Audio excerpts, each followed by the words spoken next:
저는 결혼 5년 차였습니다. 어디 가서 자랑할 만큼 대단한 인생은 아니었지만 적어도 남편으로서 그리고 한 인간으로서는 부끄럽게 살지 않았다고 생각합니다. 매달 꼬박꼬박 생활비를 넣었고 처가댁 명절마다 빠짐없이 인사를 드렸습니다. 아내가 감기에 걸리면 밤새 해열제를 챙기고 일이 많아서 힘들어하는 날에는 말없이 옆에서 등을 토닥여주곤 했어요.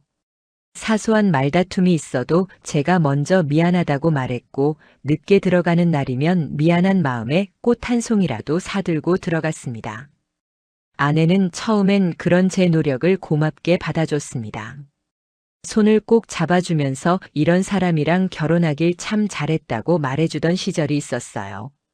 그런데 지금 생각해보니 그 시간들이 정말 희미한 환상처럼 느껴집니다. 문제가 시작된 건 작년 겨울이었습니다. 정확히는 작년 11월 중순쯤이었던 것 같아요. 아내가 이상하리만큼 예민해지기 시작했습니다. 별것도 아닌 말에 짜증을 냈고 제가 다가가기만 해도 등을 돌렸습니다. 왜 그래? 라고 물으면 돌아오는 대답은 늘 똑같았습니다. 그냥 피곤해서 그래. 회사 일도 많고 요즘 정말 스트레스 장난 아니야. 저는 그 말을 믿었습니다. 아니, 믿고 싶었습니다. 모든 부부가 권태기를 겪는다고 하지 않습니까? 조금만 지나면 나아지겠지라고 스스로를 달래며 하루하루를 버텼어요. 그런데 그 조금이라는 시간이 너무나 길게 이어졌고 아내는 점점 더 제게서 멀어져 갔습니다. 몸이 아픈 것도 아니고 집안일을 하지 않는 것도 아니었습니다. 아내는 여전히 집을 깨끗하게 유지했고 밥도 차렸어요. 그런데도 제게는 철벽이었습니다. 손을 뻗으면 피했고 말을 걸면 짧게 끊어버렸어요. 가장 결정적인 건 부부관계였습니다. 3개월째 아무런 스킨십이 없었습니다. 그냥 없는 사이처럼 살았다고 해야 할까요? 한 번은 용기를 내어 다가가 봤습니다. 조심스레 손을 잡고 오랜만에 따뜻한 말 한마디라도 나눠보려 했어요. 그 순간이 제 가슴을 가장 아프게 만들었습니다. 아내는 손끝이 닿는 순간 마치 벌레라도 붙은 것처럼 손을 털어냈거든요. 하지 마. 진짜 기분 나빠라고 말했습니다. 그 말은 제 심장을 직격했습니다. 같은 침대에서 자는 아내의 그 말 한마디가 저를 더 멀리 밀어냈어요. 그 후로는 제가 감히 먼저 다가갈 수 없게 됐습니다. 손길 하나 말 한마디에도 철벽처럼 반응하던 아내. 그녀는 심지어 저와 눈도 잘 마주치지 않았습니다. 그토록 사랑스럽게 웃던 얼굴은 온데간데 없고 차가운 벽처럼 서 있었어요. 그리고 이상한 일들이 생기기 시작했습니다. 처음 눈에 띈 건 주방 서랍입니다. 다른 건 아무것도 없는데 생기지 않던 보조식품 병들이 깔끔하게 놓여 있었어요. 루테인, 비타민, 콜라겐. 여성 피부 미용 제품들이었습니다. 아내가 평소에 쓰던 제품이 아니었어요. 그 다음엔 안방 화장대였습니다. 원래 아내가 쓰지 않던 브랜드의 향수병이 놓여 있었습니다. 제가 알기로 아내는 결혼 전부터 향수는 한 가지 종류만 고집하는 사람이었거든요. 그리고 분리수거 날이었습니다. 쓰레기 봉투를 열었는데 보지도 못한 음식 포장지들이 여러 개 있었어요. 그리고 가장 이상했던 건 2인용 커트러리였습니다. 제가 절대 사용하지 않는 종류의 포크와 나이프가 버려져 있었다는 거죠. 저는 아내에게 묻지 않았습니다. 묻는다는 건 의심한다는 거니까요. 저는 제 아내를 믿고 싶었습니다. 아니, 믿어야만 했습니다. 제가 의심하는 순간 이 가정의 균형은 무너질 게 분명했기 때문이에요. 하지만 어느 날 밤 정말 결정적인 장면이 있었습니다. 제가 야근을 마치고 예상보다 일찍 귀가했는데요. 거실 소파에 아내가 혼자 앉아 있더군요. 아무것도 틀어놓지 않은 TV를 멍하니 보고 있었습니다. 제가 들어가는 소리를 듣고 깜짝 놀라며 자리에서 일어났을 때 그 순간이 제 눈에 들어왔어요. 소파 위에 누군가 앉았던 자국이 선명히 남아 있었습니다. 두 명이 나란히 앉았던 그런 모양의 자국 말입니다. 그 옆에 놓인 건 두 개의 텀블러였습니다. 하나는 저희 집에서 늘 쓰던 것이었지만 다른 하나는 제가 사용하는 브랜드가 아니었어요. 심장이 철렁 내려앉았습니다. 손끝이 차가워지는 걸 느꼈어요. 그런데 제가 할 수 있는 건 아무것도 없었습니다. 아내의 얼굴을 봤을 때 그녀가 얼마나 놀랐는지 알 수 있었어요. 그때의 그녀의 표정은 정말 미안함이 아니라 패닉이었습니다. 저는 아무 말도 하지 않았습니다. 대신 처음으로 아내의 눈을 피했습니다. 괜히 제 눈빛에 의심이 드러날까봐 두려웠어요. 제게 남은 마지막 자존심이 무너질까봐. 그 밤 저는 거실 소파에서 혼자 잤습니다. TV도 안 켜고 불도 안 켜고 그냥 캄캄한 천장을 보며 누웠어요. 왜 나는 이렇게 무기력할까? 뭔가 하긴 해야 하는데 뭘 할 수 있을까라는 생각만 반복했습니다. 그 밤 제 마음속에서는 여러 감정이 뒤엉켰습니다. 분노, 배신감, 그리고 가장 견딜 수 없는 감정은 무기력함이었어요. 이미 뭔가 벌어지고 있다는 걸 알면서도 아무것도 확인하지 못한 채 살고 있는 제 자신이 정말 초라하게 느껴졌습니다. 그 이후로 아내는 한층 더 차가워졌습니다. 집안일은 여전히 잘했지만 배우자가 아닌 동거인이라는 느낌이 점점 짙어졌어요. 부엌에서 마주쳐도 스치듯 지나가고 제가 기침을 해도 물 한 컵 내어주지 않았습니다.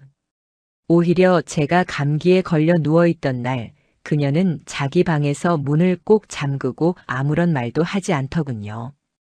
그리고 어느 날 저는 정말 우연히 들었습니다.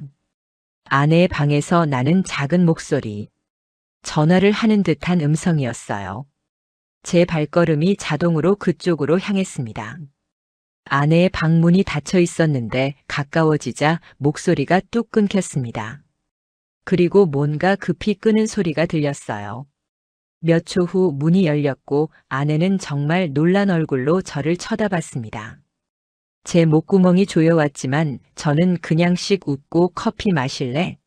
라고 물었어요. 아내는 잠시 머뭇거리더니 말없이 방으로 들어갔습니다. 저는 커피 대신 냉장고 앞에서 멍하니 서 있었습니다. 손으로 얼굴을 누르고 있었어요. 그때 바닥에 떨어진 아내의 손수건이 눈에 들어왔습니다.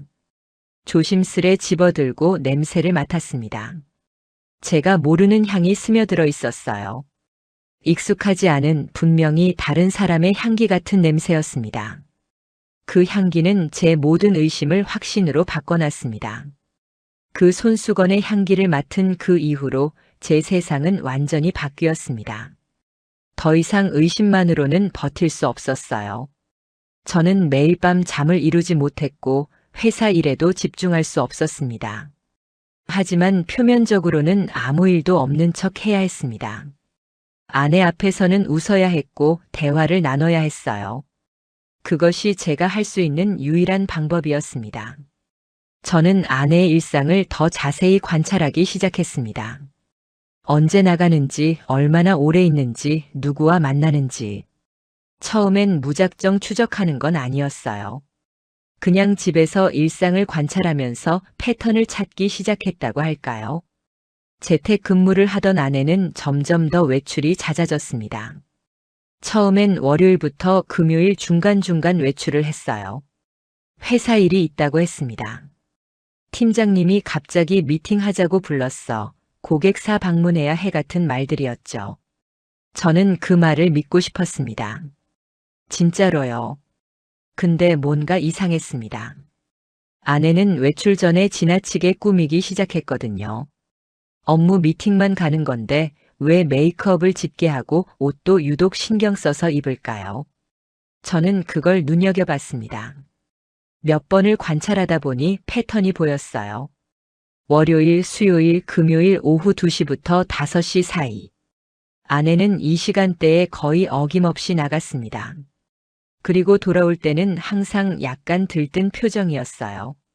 아니, 들뜬 게 아니라 조금 불안해 보였다고 할까요? 며칠 뒤 저는 회사에서 일찍 나가기로 했습니다. 아내의 핸드폰을 봐야겠다는 생각이 들었거든요. 하지만 그것도 위험했습니다. 들킬 수 있었으니까요.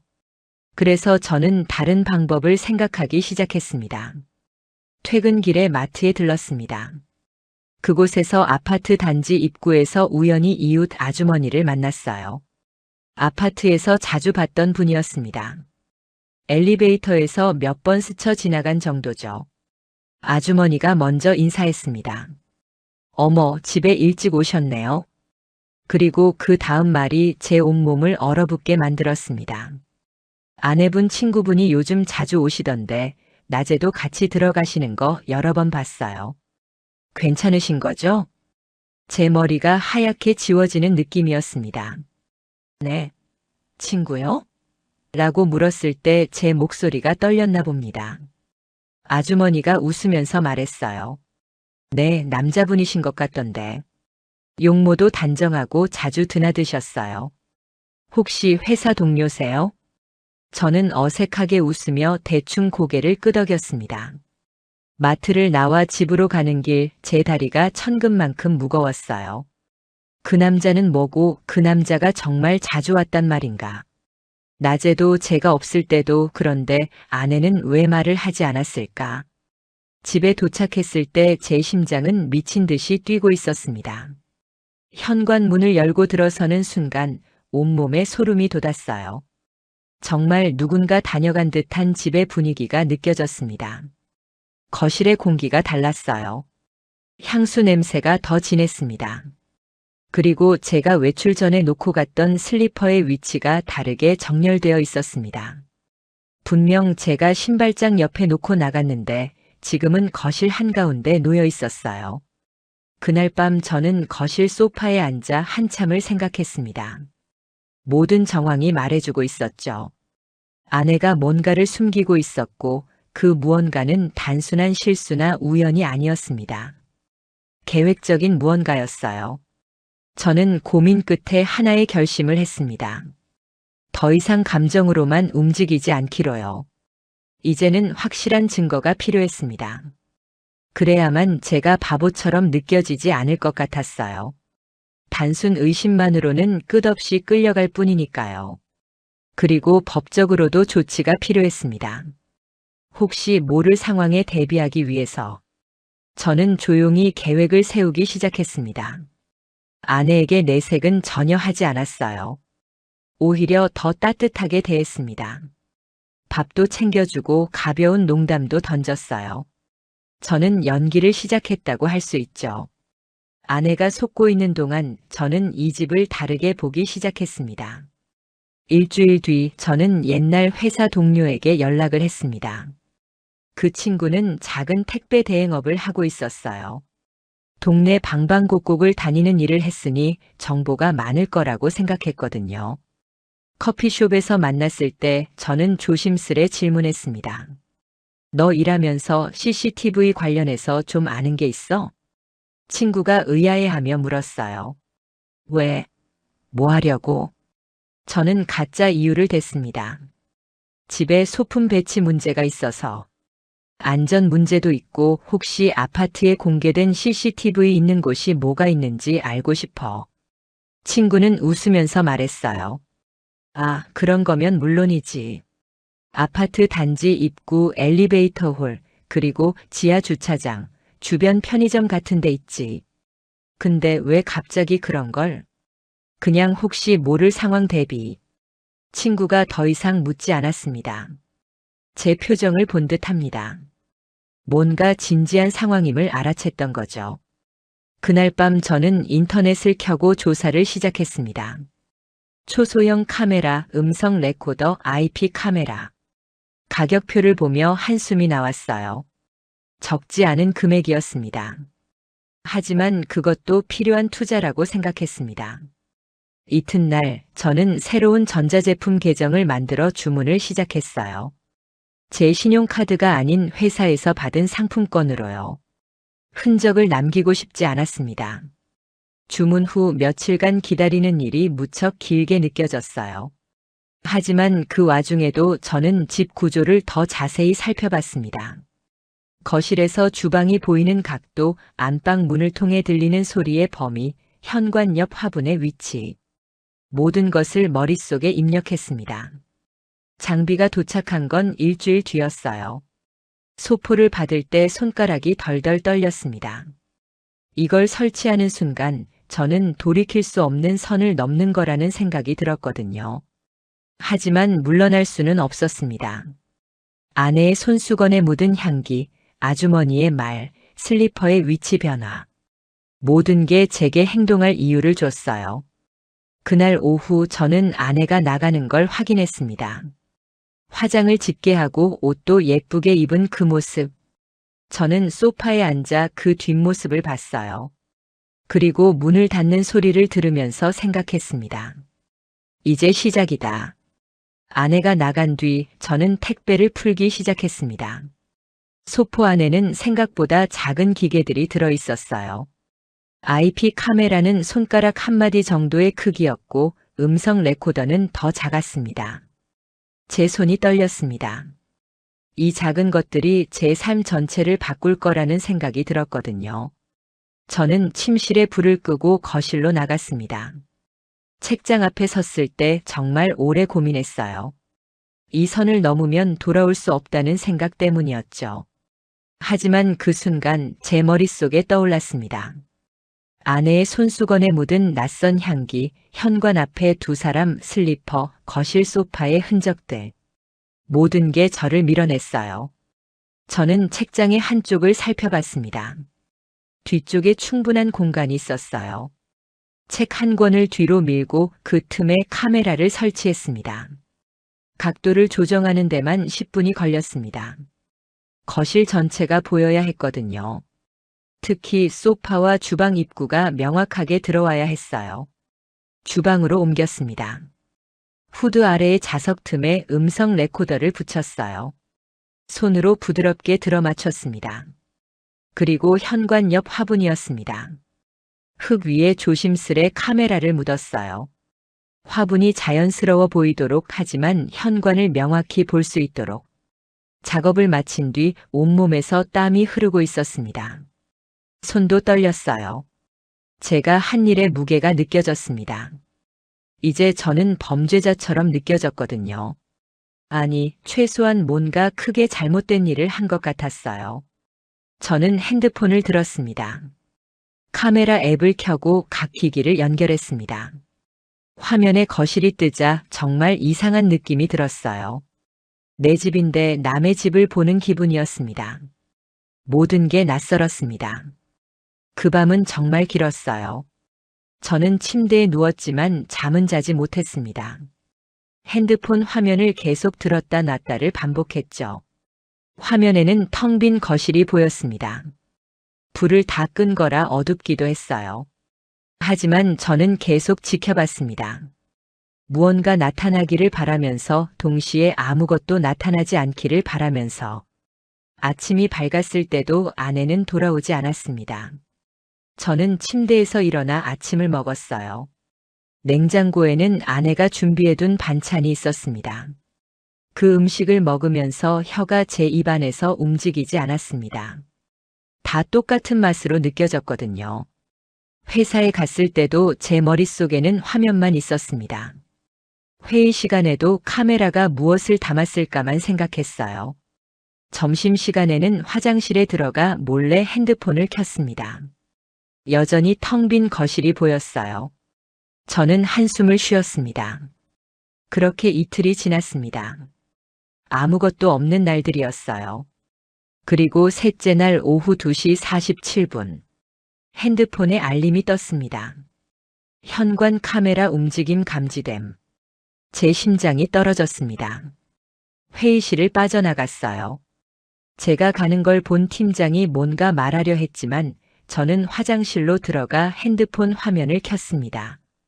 현관 도어가 열렸습니다. 그리고 아내가 나타났어요. 하지만 혼자가 아니었습니다. 그 뒤를 따라 들어오는 남자가 있었습니다. 제 호흡이 멈췄습니다. 정말로 멈췄어요. 마치 질식하는 것처럼.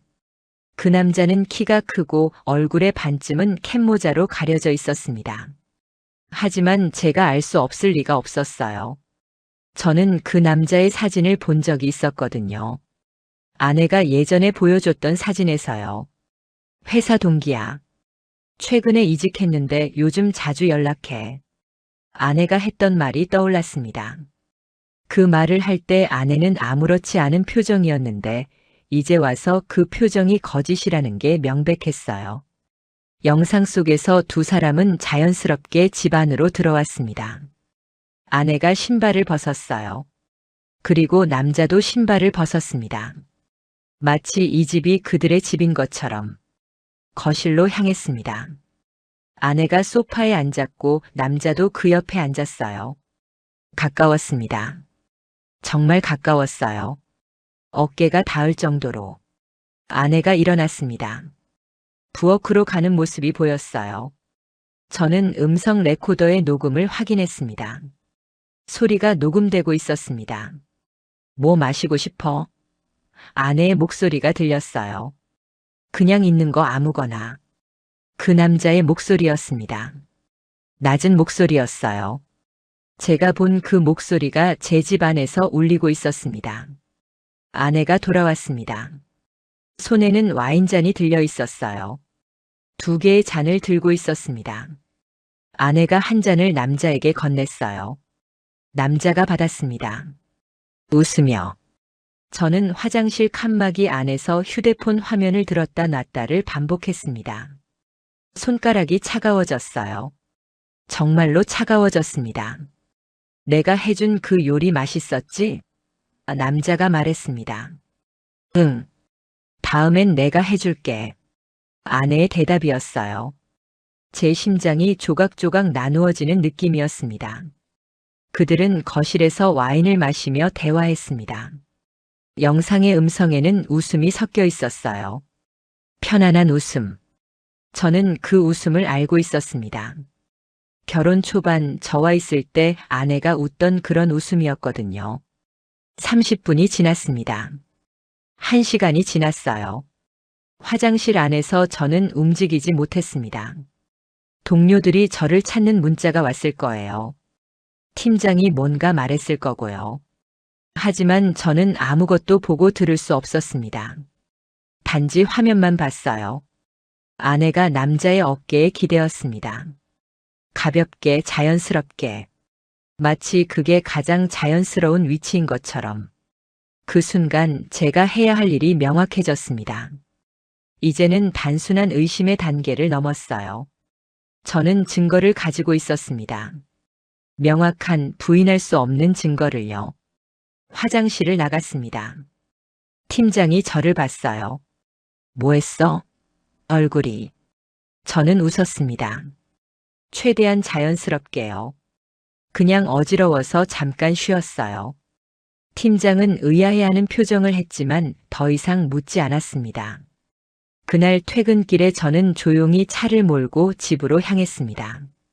손에는 휴대폰이 들려 있었고 화면에는 아내와 그 남자의 모습이 저장되어 있었어요. 이제 다음을 준비해야 했습니다. 그 밤 저는 노트북을 켜고 인터넷 검색을 시작했습니다. 아내의 말에서 힌트를 찾아봤어요. 회사 동기, 이직했대라는 말들 말이에요. 아내가 일하는 회사 이름으로 검색을 시작했습니다. 수많은 직원 명단이 나왔어요. 하지만 그 중에서 그 남자를 찾아낼 단서는 없었습니다. 저는 다른 접근을 시도했습니다. 소셜 미디어였어요. 페이스북, 인스타그램, 링크드인까지. 아내의 팔로우 목록을 떠올려 보려 했는데 이미 삭제했을 수도 있었습니다. 그 대신 저는 영상을 다시 봤습니다. 남자의 얼굴, 그의 걸음걸이, 목소리. 모든 디테일을 기억하려 했어요. 그리고 한 가지 기억났습니다. 아내가 예전에 보여줬던 사진에 나왔던 사람. 그때는 넘어갔었는데 지금 보니 같은 사람인 것 같았거든요. 저는 아내의 과거 인스타그램 게시물을 떠올려 보려고 했습니다. 하지만 이미 오래된 일이었어요. 한 가지 방법만 남았습니다. 직접 아내의 핸드폰을 보는 거였죠. 위험했지만 이제는 그 리스크를 감수해야 했어요. 다음 날 오후 아내가 샤워를 하러 들어갔을 때였습니다. 저는 거실에서 그녀의 핸드폰이 충전되고 있는 걸 봤어요. 손이 떨렸습니다. 정말로 떨렸습니다. 이건 신뢰를 배신하는 행동이었거든요. 하지만 제 신뢰도 이미 배신당한 지 오래였습니다. 핸드폰을 집어들었어요.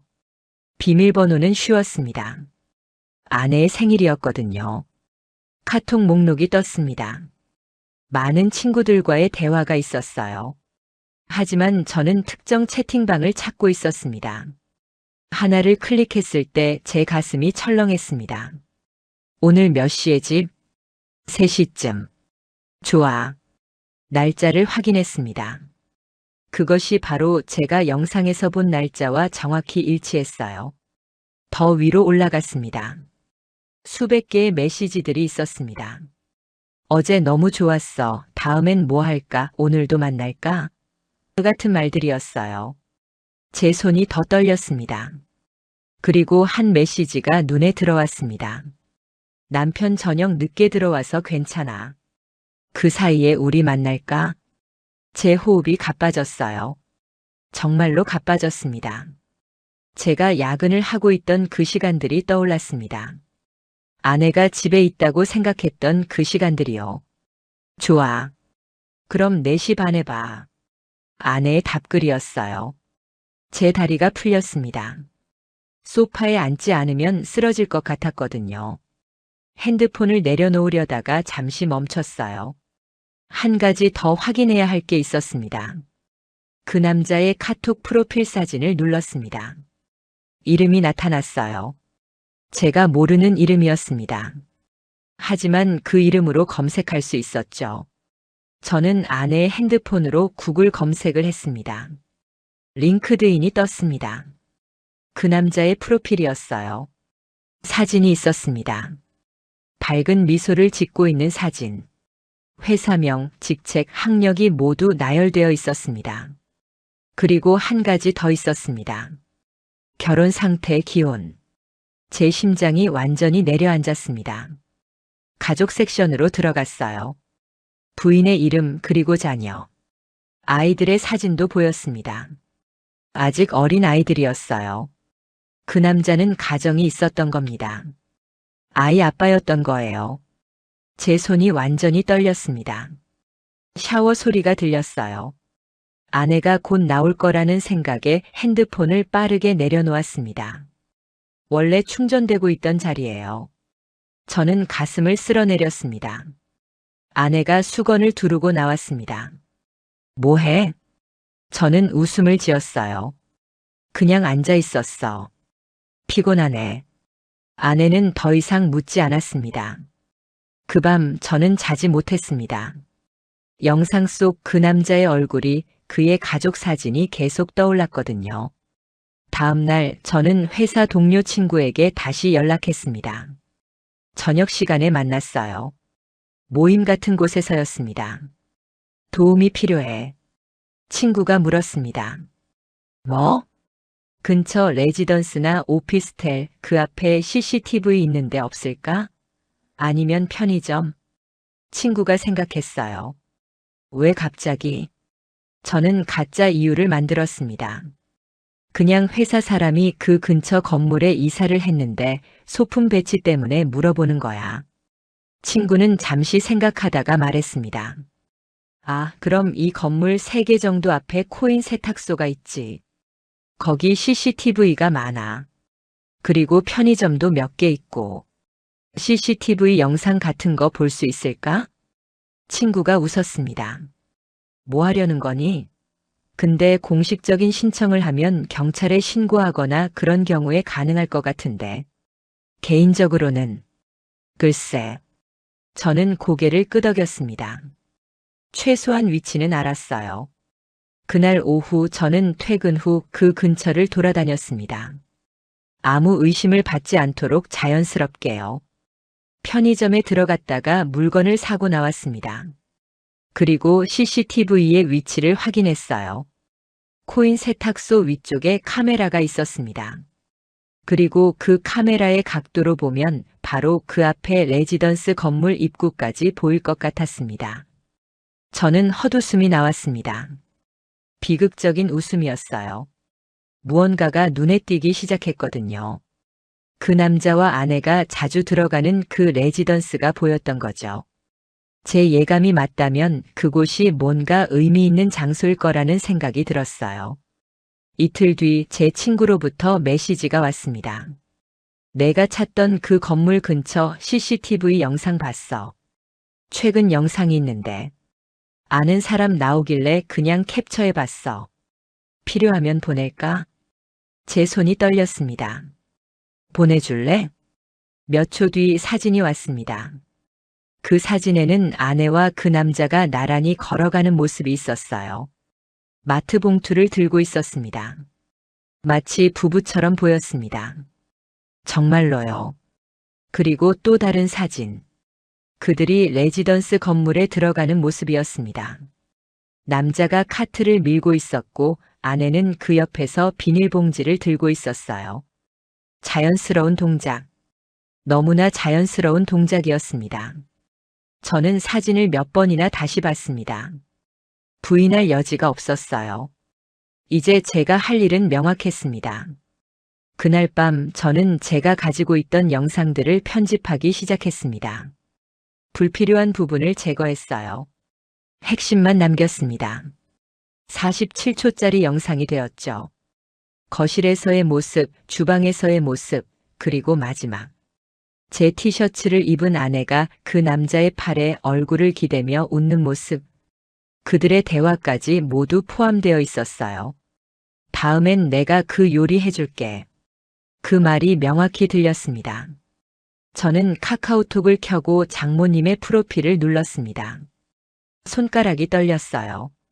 몇 번을 다시 읽으며 고민했습니다. 하지만 이제는 돌아갈 길이 없었습니다. 메시지를 쓰기 시작했습니다.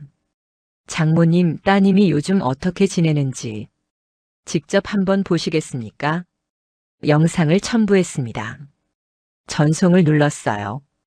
그 순간 제 인생에 또 다른 큰 변화가 시작된다는 걸 알았습니다. 메시지를 보낸 뒤 저는 핸드폰을 내려놓을 수 없었습니다. 손가락이 떨렸어요. 이제 제가 한 일이 돌이킬 수 없다는 생각에 말이에요.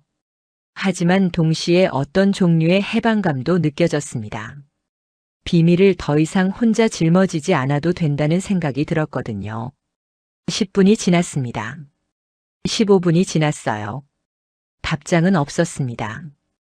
혹시 장모님이 핸드폰을 보지 않으신 건 아닐까 생각했습니다. 아니면 영상이 제대로 전송되지 않은 건 아닐까.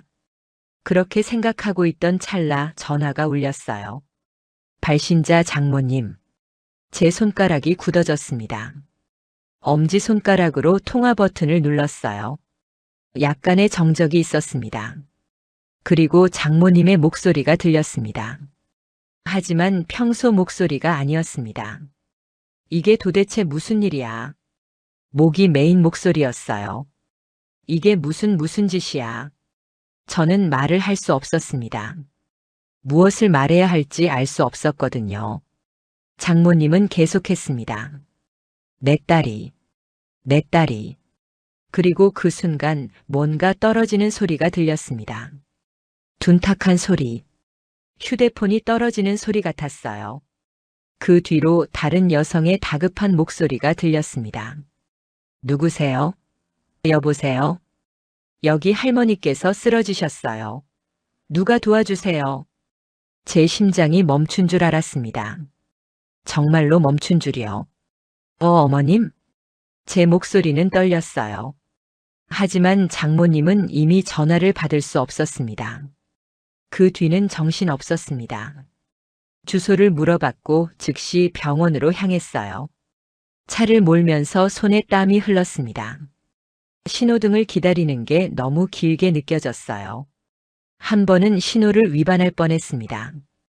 병원에 도착했을 때 이미 처가 식구들이 몰려 있었습니다. 아내의 언니, 처제, 그리고 장인어른. 모두 입구 밖에서 기다리고 있었어요. 누군가가 제 얼굴을 봤습니다. 아내의 언니였어요. 저는 걸어갔습니다. 느리게 하지만 확실하게. 제가 여기 있다는 걸 보여주듯이요. 의사를 만났을 때 진단은 심리적 충격으로 인한 급성 스트레스 반응이었습니다. 혈압이 갑자기 올라갔다고 했어요. 위험한 상태였지만 다행히 의식은 있었습니다. 병실에 들어갔을 때 장모님은 침대 위에 누워 계셨습니다. 얼굴이 창백했어요. 손에는 산소 마스크가 갈려 있었습니다. 아내의 언니가 저를 봤을 때 그녀의 표정에는 뭔가 이상한 감정이 있었습니다. 원망이 아니라 동정 같은 게요. 미안해. 매제 잘못 아니야. 아내의 언니가 말했습니다. 그 말을 듣는 순간 저는 깨달았어요. 이게 저 혼자의 문제가 아니라는 걸요. 이미 누군가는 알고 있었고 누군가는 의심하고 있었다는 걸 말이에요. 장모님은 몇 시간 후 의식을 완전히 회복하셨습니다. 저를 봤을 때 아무 말씀도 하지 않으셨어요. 그냥 눈물이 흘렀습니다. 그 밤 저는 한 가지 더 결심했습니다. 이제는 그 남자의 아내도 알아야 한다는 거였어요. 다음 날 저는 그 남자의 SNS를 다시 확인했습니다. 프로필에 있던 그의 아내 이름으로 검색했어요. 몇 번의 검색 끝에 그녀의 계정을 찾았습니다. 공개 계정이었습니다. 최근 게시물에는 아기를 안고 있는 사진이 있었어요. 댓글에는 축하 메시지들이 가득했습니다. 축하합니다. 정말 축하해요. 아름다우신 분들의 아기라니 정말 예쁘네요. 그녀는 정말 행복해 보였습니다. 그 게시물의 날짜를 확인했어요. 불과 3개월 전이었습니다. 저는 카카오톡으로 그녀를 찾았습니다. 아마도 남편의 연락처에 있을 거라고 생각했거든요. 링크드인의 지인 검색 기능을 통해 그녀의 계정을 확인했습니다. 정확했어요. 메시지를 작성하기 시작했습니다. 손가락이 떨렸어요. 이건 정말로 누군가의 삶을 바꿀 일이라는 생각이 들었거든요. 안녕하세요. 너무 중요한 일로 연락드립니다. 앞뒤를 가리지 않고 바로 영상을 첨부했습니다. 그리고 메시지를 덧붙였어요. 당신의 남편분이 낮에 이런 시간을 보내고 있습니다. 정말 죄송하지만 알아야 할 일이라고 생각했습니다. 엔터를 눌렀어요. 그 순간 제 휴대폰이 울렸습니다. 그 남자였습니다. 뭐 한 거야? 목소리가 떨렸어요. 정말로 떨렸습니다. 공포의 떨림이었어요. 내 아내한테 왜 그런 영상을? 저는 말했습니다. 당신이 한 일의 결과를 당하는 거예요. 이건 협박이야. 나 고소할 수 있어. 그렇게 해요. 저는 전화를 끊었습니다. 그 이후 그 남자는 모든 연락을 끊었습니다. 아내의 카톡도 차단했을 겁니다. 아내는 폭풍처럼 날뛰었어요. 핸드폰을 들었다 놨다를 반복했습니다. 그가 응답하지 않자 아내는 저를 봤습니다. 혹시 무슨 짓 했어? 목소리가 떨렸어요. 아내의 목소리가요. 저는 아내의 눈을 마주봤습니다. 그리고 천천히 웃었습니다. 비극적인 웃음이었어요. 이제 시작했어. 아내의 얼굴이 창백해졌습니다. 마치 제 얼굴에서 뭔가 거대한 것이 보인 듯이 말이에요. 그 밤 아내는 방으로 들어갔습니다. 문을 닫았어요. 그리고 나오지 않았습니다. 새벽 3시가 되어서야 제가 가서 봤을 때 아내는 침대에 누워 천장을 바라보고 있었습니다. 눈은 움직이고 있었어요. 하지만 그것이 움직임인지 단순한 경련인지는 알 수 없었습니다. 그 남자의 아내는 생각보다 빨랐습니다. 제가 영상을 보낸 지 12시간 뒤 변호사를 선임했거든요. 그리고 그 다음날 그 남자의 회사에 누군가가 영상을 제출했다는 얘기를 인터넷 뉴스로 접했어요. 직장 내 윤리 위반 논란이라는 제목의 기사였습니다. 중견기업에 근무 중인 직원이 업무 시간 중 외도를 저질렀다는 내용.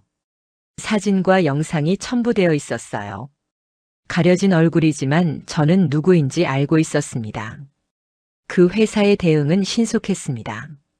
그 남자는 사흘 뒤 정직 처분을 받았어요. 그 다음 주에는 자체 감사가 시작되었습니다. 회사 내부 관계자들을 대상으로요. 일주일 뒤 그 남자는 불명예 해고를 당했습니다. 제 친구가 택배 일을 하면서 들었던 말에 따르면 그 남자의 집도 난리였다고 했습니다. 짐을 싼 여자가 자동차에 짐을 싣고 가는 모습을 봤다고요. 그의 아내였습니다. 한편 아내는 변했습니다. 처음엔 뻔뻔했어요. 제가 증거를 갖고 있다는 걸 알면서도요. 당신이 뭐 하는 건데? 나 이혼 안 해. 절반을 가져갈 권리 있어. 목소리가 높았습니다. 하지만 그 목소리 뒤에는 두려움이 있었어요. 재산이 뭐 있다고. 집은 반반이고 통장도. 알아. 다 알아. 저는 침착했습니다. 오히려 그게 더 무섭게 들렸던 모양입니다. 아내의 말이 끝났어요. 저는 변호사를 통해 협의 이혼 요구서를 공식적으로 전달했습니다. 변호사와의 상담 과정에서 저는 제 상황을 설명했어요. 불륜 증거, 감시 영상, 타인 CCTV 영상, 카톡 기록. 모든 것을요. 변호사는 말했습니다. 불법 촬영이 문제가 될 수 있어요. 하지만 상대방이 먼저 불법 행위를 했으니 이를 적절히 활용할 수 있습니다. 협의 이혼 요구서에는 조건이 명시되어 있었습니다. 재산 분할 50%, 위자료 2천만 원, 상간자 고소는 유보 조건부. 아내의 반응은 격렬했습니다. 2천만? 이건 너무 많아. 그리고 재산은 절반을 가져갈 거야. 지금 당장 변호사를 구할 거야. 그 말을 들었을 때 저는 아내를 봤습니다. 눈이 빨개져 있었어요. 공포와 분노가 섞인 표정이었습니다. 사흘 뒤 아내가 변호사를 선임했다고 통보했어요. 법정 소송을 진행하겠다고요. 저는 웃음이 나왔습니다. 그 웃음은 슬픈 웃음이었지만요. 변호사를 만났을 때 제 변호사는 자료를 펼쳤습니다. 영상의 스크린샷, 카톡 대화 캡처, 친구가 제공한 CCTV 사진. 모두가 깔끔하게 정렬되어 있었어요. 그 모습만으로도 압박감이 느껴졌습니다.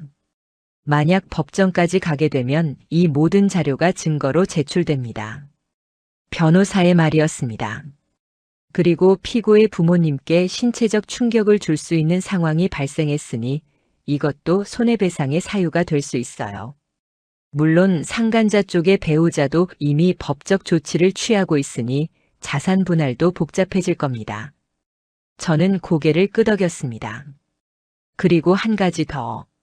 상대방이 불법 촬영으로 반박할 수도 있지만 이미 공개된 상황이라 그것도 어렵죠.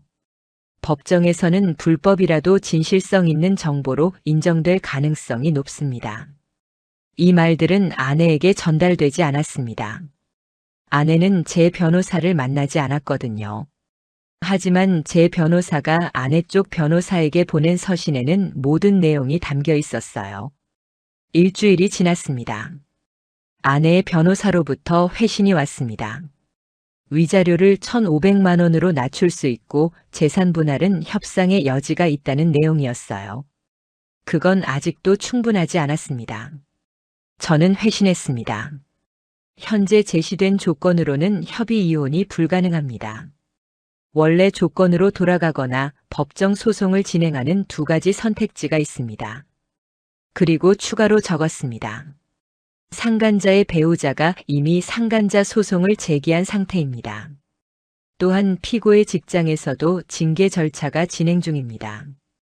이런 상황들이 모두 법정에서 고려될 것입니다. 이 서신을 읽은 후 아내의 반응이 바뀌었습니다. 제 변호사와 아내 쪽 변호사의 협상 과정에서 아내는 유리한 입장을 찾으려 했지만 실패했어요. 모든 증거가 저에게 유리했거든요. 2주가 지났습니다. 아내의 변호사로부터 최종 제안이 왔습니다. 재산 분할은 원래 조건대로 위자료는 1,800만 원으로 합의하겠다. 저는 생각했습니다. 그리고 말했습니다. 위자료 2천만 원. 이게 최종 조건이다. 협상은 더 이상 진행되지 않았어요. 아내가 받아들였거든요. 이혼 서류에 아내가 사인한 건 그 제안을 받은 지 사흘 뒤였습니다. 저는 변호사 사무실에서 서류를 받았어요. 아내의 사인이 있었습니다. 떨리는 손으로 쓴 것 같은 사인이었어요. 그날 밤 집에서 만났습니다. 아내는 이미 짐을 싸기 시작했었어요. 보자기에 옷을 담고 있었습니다. 저는 거실 소파에 앉아 서류를 보고 있었습니다. 아내가 다가왔어요. 가까이 왔을 때 아내는 조용히 말했습니다. 미안해. 그 말을 들었을 때 저는 고개를 들지 않았습니다. 대신 물었어요. 지금 그 말 누구한테 하는 건데? 아내는 대답을 하지 못했습니다. 그냥 돌아가서 짐을 계속 챘어요. 그 모습을 저는 보지 않았습니다. 보고 싶지 않았거든요. 새벽 3시 아내는 짐을 들고 나갔습니다. 문이 닫히는 소리만 들렸어요. 그리고 정적이 찾아왔습니다. 이 집이 정말로 조용해진 정적이요. 이혼 서류가 확정된 후 저는 조용히 정리를 시작했습니다. 제일 먼저 한 일은 사진들을 지우는 거였어요. 아내와 함께 찍은 사진들, 결혼식 사진, 여행 사진, 일상의 순간들, 모두를 삭제했습니다. 휴지통도 비웠어요. 완전히 사라지도록. SNS도 정리했습니다. 아내를 팔로우 중인 친구들도 정리했고 아내의 게시물이 남아있는 공간도 모두 찾아내 정리했어요. 아내가 태그된 게시물들도요. 제 디지털 공간에서 그녀의 흔적을 완전히 제거했습니다. 그 다음은 집 안정리였습니다. 함께 샀던 침대, 소파, 식탁 모두 버렸어요. 아내가 앉았던 자리, 누웠던 자리. 그런 곳이 남아있으면 안 됐거든요. 인테리어도 바꿨습니다. 벽색도 커튼도 그림도. 마치 처음 이사 온 것처럼요. 하지만 한 가지는 지우지 않았습니다. 영상과 사진들의 백업본들이요. 외장하드에 저장해뒀어요. 이건 혹시 모를 상황에 대비하기 위한 것이었습니다. 법정에서 다시 필요할 수도 있으니까요. 일주일 뒤 저는 그 남자에게 메시지를 보냈습니다. 남은 감정을 정리하기 위해서였어요. 혹시 아직 그 사람 만나는지 모르겠네요. 근데 조심하세요. 그 사람 본인보다 더 잘 속이거든요. 그 메시지에 답장이 올 일은 없었습니다. 그 남자는 이미 모든 것을 잃었으니까요. 직장, 가정, 신용. 그 모든 게 무너진 상태였어요. 한 달 뒤 의외에 연락이 왔습니다. 안녕하세요. 전 그 남자의 아내입니다. 그 여자였어요. 저는 커피숍에서 그녀를 만났습니다. 그녀는 예상과 달리 차분해 보였어요. 눈에는 수심이 있었지만 흔들리지 않은 모습이었습니다. 감사합니다. 진짜로. 그게 그녀의 첫말이었습니다. 만약 당신이 이걸 알리지 않았다면 저는 지금도 남편이 출장 중이라고 생각했을 거예요. 저는 말했습니다. 조심스럽게요. 그 남자와 제 아내는 어떻게 시작했는지 아세요? 그녀가 웃었습니다. 슬픈 웃음이었어요. 회사 프로젝트라고 했대요. 제 남편이 이직하기 전에 같은 팀이었나 봅니다. 근데 이직 후에도 계속 만났다고. 제 임신이 겹쳤을 때는 더 자주 만났다고 하더군요. 또 다른 여자를 만나면서 동시에 아내에게 미안해한다고 했다는 거죠. 저는 이해가 안 갔어요. 어떻게 그럴 수가 있을까? 당신 아내는 어떻게 되셨어요? 그녀가 물었습니다. 친정으로 갔어요. 아버지 댁 근처에서 혼자 산다고 들었습니다. 일은 해고됐어요. 불륜 사실이 회사에 알려지면서 그녀가 고개를 끄덕였습니다. 우리도 마찬가지네요. 남편은 직장도 잃었고 가정도 잃었고 저는 아이를 혼자 낳아야 할 것 같습니다. 그 말을 들었을 때 저는 그녀에게 미안했어요. 그녀도 피해자였으니까요. 아이를 낳을 거예요? 네. 제 아이니까. 남편 때문에 이 아이까지 포기할 순 없으니까요. 그녀의 결심이 느껴졌습니다. 저는 진심으로 축복했어요. 화이팅 하세요. 정말로. 그녀는 웃었습니다. 처음으로 조금 밝은 웃음이었어요. 그 만남이 있은 후 저는 알아봤습니다. 아내가 어떻게 지내는지요.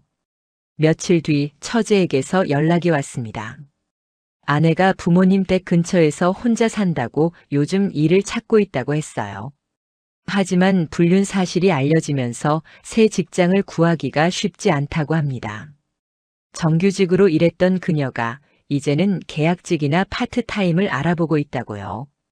처제는 덧붙였습니다. 언니가 많이 변했어요. 이제는 거울도 안 보고 살아요. 그 말을 들었을 때 저는 동정도 증오도 느끼지 않았습니다. 그냥 무언가 텅 빈 느낌만 있었어요. 제 변호사는 나중에 말했습니다. 아내가 한번 위자료 금액을 줄여달라고 신청했다고요. 경제적으로 어렵다면서. 하지만 법원은 그걸 받아들이지 않았습니다. 이미 확정된 조건이었거든요. 저는 위자료 일부를 기부했습니다. 사회단체예요. 아내를 돕기 위해서가 아니라 누군가 더 나은 환경을 만들기 위해서였어요. 남은 돈으로는 새 아파트로 이사를 했습니다. 이름까지 바꿨어요. 이 지역에서는 새로운 사람으로 시작하고 싶었거든요. 짐 정리를 하던 어느 날 옛날 사진 몇 장이 남아 있었습니다. 결혼식 때 사진들이었어요. 웃고 있는 아내의 얼굴이 담겨 있었습니다. 그 사진들을 보며 저는 오랜 시간을 생각했습니다. 이 사진 속의 여자와 제가 만났던 그 여자가 같은 사람인가? 그 질문에 대한 답을 찾을 수 없었어요. 저는 사진을 불태우거나 찢지 않았습니다. 그냥 종이봉투에 넣어 조용히 폐지 수거함에 올려뒀어요. 자연스럽게 사라지길 바라며. 그 과정 속에서 저는 깨달았습니다. 복수는 상대를 망가뜨리는 게 아니라는 걸요. 결국 그들은 자기 선택으로 망가진 거였거든요. 제가 한 일은 그저 그 진실을 드러낸 것일 뿐이었습니다. 시간이 지났습니다. 계절이 바뀌었어요. 제 생활도 조금씩 안정되기 시작했습니다. 새 직장에서 좋은 동료들도 만났고 취미도 생겼어요. 예전에 저는 아니지만 살만한 하루하루가 되었거든요. 어느 날 지나가던 카페에서 한 여자를 봤습니다. 마스크를 쓰고 있었지만 아내인 것 같았어요. 하지만 확실하지 않았습니다. 저는 그냥 지나갔습니다. 돌아볼 필요가 없었거든요. 그 대신 제 마음속으로는 이렇게 중얼거렸습니다. 사람은 믿음을 배신할 수는 있어도 결국 자기 인생만 무너뜨린다. 그리고 그 과정은 누구도 막을 수 없다. 단지 그 결과만 받아들일 뿐이다. 이 모든 이야기는 이제 끝입니다. 제 앞에는 새로운 하루들이 기다리고 있어요. 그리고 저는 앞으로 나아가고 있습니다. 혼자가 아닌 그저 제 발로 선 채로요.